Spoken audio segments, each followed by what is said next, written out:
Karena seringkali saya sudah bilang sesuatu yang ada di sekeliling kita itu dipengaruhi dari kualitas batin kita. Batin kita terbentuk dari kualitas rasa, emosi, pikiran. Kita hanya butuh yang rasa ini. Maka redakan yang keduanya. Untuk menginstruksi sesuatu di sekeliling kita agar sinergi dan selaras dengan kita. Ini jenenge medan pasrah. Atau cara untuk menuju medan pasrah atau medan sumeleh, ya itu harus tanggap terhadap komposisi tubuh. Nah, sakit didelok ya. Tubuh kita ya itu mengandung energi. Gitu. 30% energi digunakan. Karena banyak sekali kan orang-orang yang mengaku Pak, aku jane yo ora apa-apa arep jelmaan A, jelmaan ngaku B. jelmaane sapa, jelmaane Pak kowe sapa ndak masalah. Ketemu si A, ketemu si B. Tapi sekali lagi kowe halusinasi ya monggo, itu juga bagian dari apa yang seharusnya ada. Kowe duwe agama monggo, duwe keyakinan monggo, ning aja dipaksa ning wong liya. Yang disarankan oleh leluhur itu wedan ki oleh, tapi aja ganggu wong liya. Aja maksa wong liya edan kaya kowe. Itu sebenarnya. Jadi nek jenengan seneng kopi, aja maksa aku gak seneng. Kan enak toh? Kula tak teh mawon. Nah, gitu loh. Jadi untuk beragama itu ada bineka itu untuk menghindari force, gaya pemaksaan. Nah, masalah yang jadi nggak sehat itu apapun itu dipaksakan ke orang lain. Lah, aku kembali ke 3 prinsip. Berarti melanggar dosa toh. Bagi orang Jawa itu 3 yang disebut dosa atau membawa malapetaka. 1, melakukan apa-apa karena terpaksa dan dipaksa. Benar. Kedua, ketidaksadaran. Ketiga, ragu-ragu. 3 ini membawa dampak penderitaan. Ya dosa berarti. Karena itu akhirnya menjadi bentuk pemerkosaan. Ya. Secara masif itu. Betul. Jadi harus Jadi ora apa-apa, aku dhewe tidak anti terhadap sapa wae sing seneng edan, sing seneng halu. Cuma ya jangan dipaksakan ke orang lain. Benar. Ya, jangan dipaksakan ke orang lain. Makanya saya ngomong, kita ini sedang bodoh bareng-bareng, kita ini sedang sakit mental bareng-bareng, mari kita sembuhkan bareng-bareng secara kolektif. Adab diri kita baru keberadaban. Tidak mungkin kalau adab pribadi tidak diselesaikan kita akan membangun peradaban. Tidak mungkin. Makanya mencahayai orang lain, ya peparing kawruh kan gitu. Jadi kan orang-orang ini yang saat ini rindu dengan apa yang kita paparkan ini karena mereka butuh itu, Mas. Peteng kan batin gitu. Cuma mereka kan sudah pernah jane melakoni apa yang saya tuturkan ini di kehidupan sebelumnya. Jadi ketika ada orang itu ada misinterpretasi ya. Misinterpretasinya begini. Jadi misalnya kayak wong spiritual ki kudu nyingkur bondo donya brono. Kudu ra cekel duit. Nah, Wis salah, itu mental blocking. Karena sing diatasi dudu urusan bondo donya brono duit. iya. Itu padha karo wong nyembah patung lho. Sing dirusak aja benda di luar dirinya sing disalahke, mentale. Mentalnya. Makanya nek kula sanjang, lah nek duit ora apa-apa janji manggone ning dompet. Lah nek duit manggone ning utek dadi masalah. Itu jenenge hawa nafsu. Iya. Ketika birahi manggone ben ning area tubuh, tapi nek wis ning pikiran dadi pikiran ngeres ya bermasalah. Apapun saja pangkat derajat nek ning gone, nek ning kantor, nek ning posisi ning ngene ya ora apa-apa. Tapi nek ning jero utek ini jadi masalah. Termasuk duit. Lah tegese zaman biyen itu kon nyingkur bondo donya brono dan sebagainya. Itu cara berlatih. Bukan bondo donya ini sing diguwaki dan awake dhewe mentang aku gak butuh. Ora ngono lah, akhirnya memprogram dirinya untuk mensugesti tetap miskin. Lah piye kon berada bangsane dhewe wong jerbasuke mawa beyo? Ya ora kira. Benar. Jadi harus ada reinterpretasi.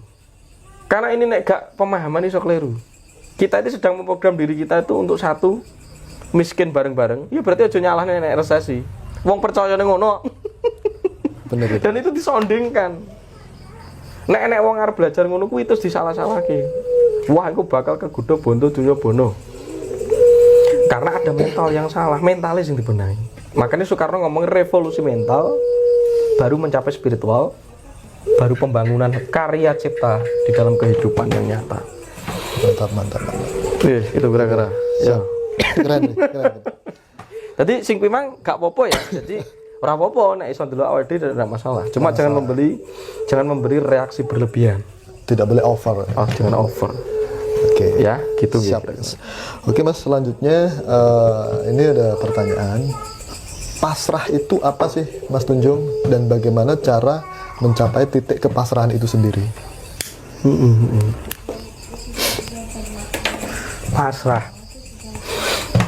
Pasrah ini paling gampang ini tak ganti bahasanya sumeleh saja nek dalam bahasa Jawa. Karena pasrah itu dikiranya orang itu kegiatan pasif. Pasrah itu kegiatan pasif ya. Atau apati. Ya, atau ngelokro. Nah, seringkali kalau kita apati atau ngelokro, wis sajane ora pasrah, tapi penolakan. Mergo kuciwa karo suatu hal yang tidak bisa dia selesaikan. Dia capek kan begitu. Wes bobo lah karepmu. Itu kan sebenarnya itu enggak pasrah, itu kuciwa. Tapi nek diarani sumeleh artinya meredakan gelombang pikiran dan emosi perasaan berlebihan agar stabil pada jalurnya. Agar tidak reaktif atau kompulsif terhadap suatu dinamika yang berada di sekeliling dia. Karena seringkali saya sudah bilang sesuatu yang ada di sekeliling kita itu dipengaruhi dari kualitas batin kita. Batin kita terbentuk dari kualitas rasa, emosi, pikiran. Kita hanya butuh yang rasa ini. Maka redakan yang keduanya. Untuk menginstruksi sesuatu di sekeliling kita agar sinergi dan selaras dengan kita. Ini jenenge medan pasrah. Terus saya ngomong, Mas, kula niki pun pasrah, tapi kok berarti itu gak pasrah. Ada tapinya. Nah, adalah. Pasti ada pergulaan dan permintaan. Ini pergulaan berarti ya. Iya. Nah, ketika diamati lebih detail, aku semedi berkali-kali, tapi kok tetap gak iso pasrah. Aku ngadep iki ketemu dengan ini kok rumah tanggaku tetap begini, tetap begini. Dan aku pasrah. Berarti itu enggak pasrah. Itu berarti enggak pasrah. Makanya saya ngomong, ya sudah dibedah dulu.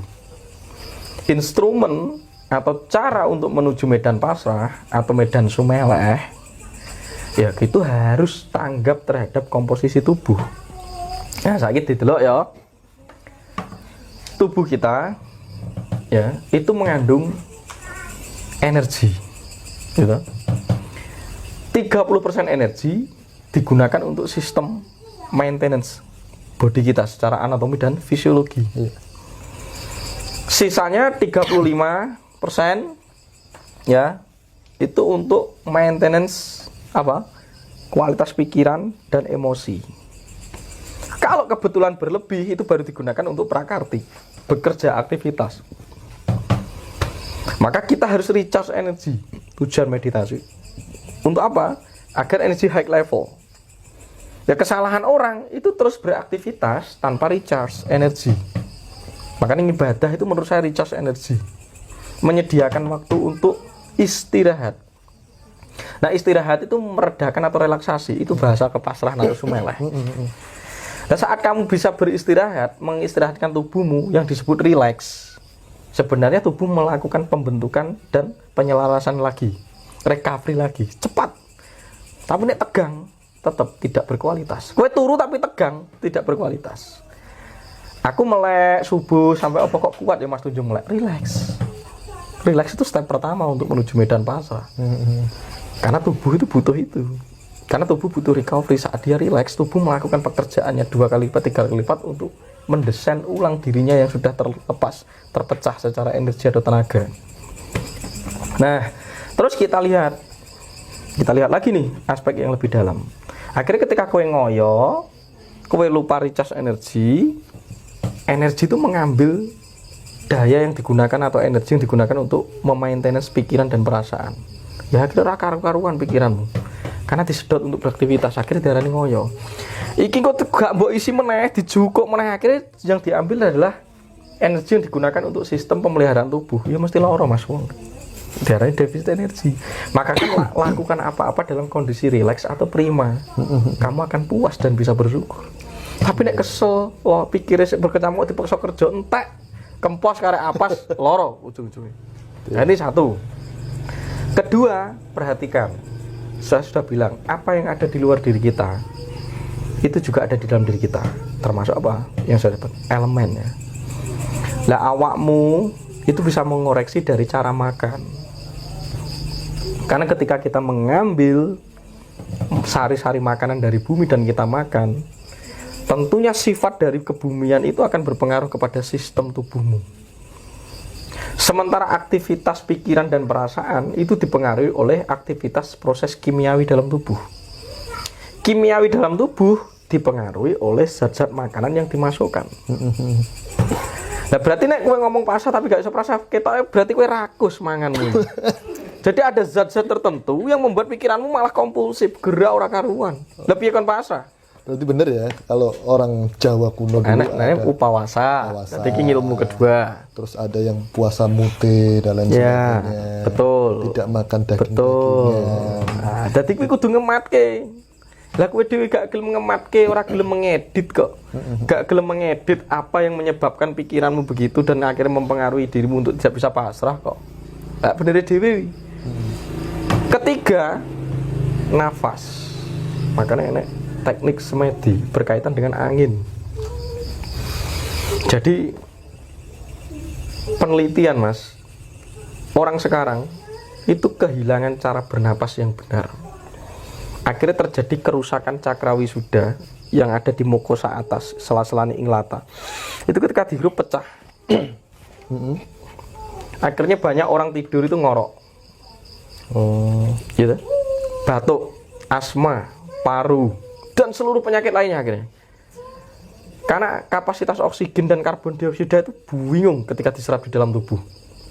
Akhirnya banyak kasus kematian itu justru tersedak. Selalapen. Kowe nek ngarani ngelindur itu, nek bengi itu sebenarnya kesedak karena ada nafas yang keliru, jantung berhenti, nafas yang keliru.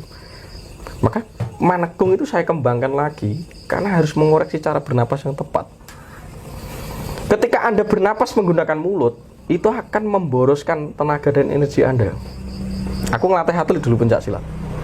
Tapi ketika aku menggunakan kembali kepada hierarki hakikat bernafas itu menggunakan hidung, kembali sempurna. Irung itu digunakan gambekan diganti nganggo cangkem. Itu yang salah. Kebanyakan orang yang sekarang napas yang gesrong, apalagi ada budaya merokok, itu bukan rokok yang jadi masalah. Koreksi napasmu bener apa enggak? Satu tarikan, dua tarikan, tapi nek selama itu masih ada berat di otak, berarti mukosamu pecah. Harus dibenahi itu dalam teknik pernapasan itu yang saya kembangkan dalam Tirta Kamandalu itu. Karena ketika bernapasmu salah, ora mungkin uripmu iso pasrah.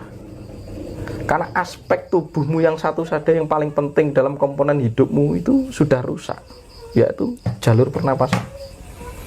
Maka adalah di dalam tradisi Astaga Yoga itu ada namanya pranayama. Itu teknik pernapasan. Nek wong Jawa diarani manekung. Itu membenahi jalur napas lagi. Karena selama ribuan tahun leluhur kita menemukan ini dan ini kita rusak. Bayangkan, leluhurmu itu hanya menggunakan 3 senjata untuk menaklukkan dunia.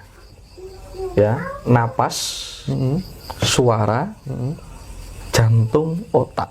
Ini tak ambil yang ketiga. Dengan menggunakan 3 fungsi, dia bisa menaklukkan seluruh dunia. Tapi jantung, otak, ya, itu tidak akan pernah bisa berfungsi saat cara bernapasmu bermasalah.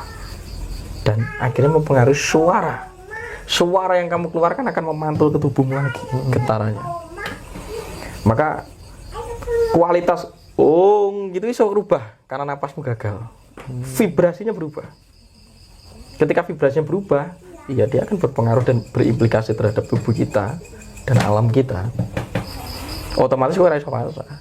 Makanya pilihannya ke siji koreksi apakah ada defisit energi, kelorone apakah ada pola makanan yang sangat mempengaruhi, maka ada upawasa, ketelu manekung atau semadi. Untuk urusan energi itu Anda bisa melakukan manekung atau relaksasi. Makanya saiki podo healing itu sebenarnya sambatnya tubuh atau jiwa itu. Iya. Karena selama ini tidak pernah direlaksasikan. Pengen di refresh gitu. Iya. Dan kehidupan milenial, ya, itu mendidik kita untuk hidup secara tegang dan egois. Setiap hari. Agar kita cuma dipaksa berlari di dalam kehidupan milenial. Engko nek gak mengikuti perkembangan kamu begini. Kalau kamu gak stres akhirnya. Benar, Mas.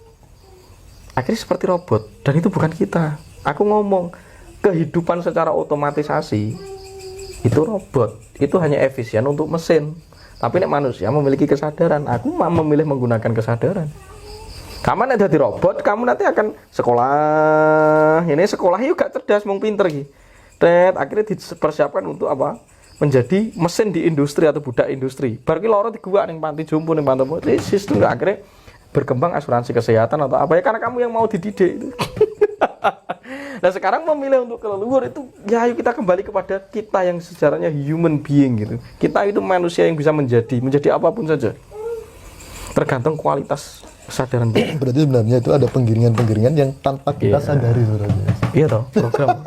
Nah itu jenenge teknik strategi untuk menguasai suatu bangsa toh. Maka termasuk arsitek of deception tadi. Berarti ada kepentingan secara politik, ekonomi kan begitu atau militeristik kan gitu. Oke Mas, kira-kira ya.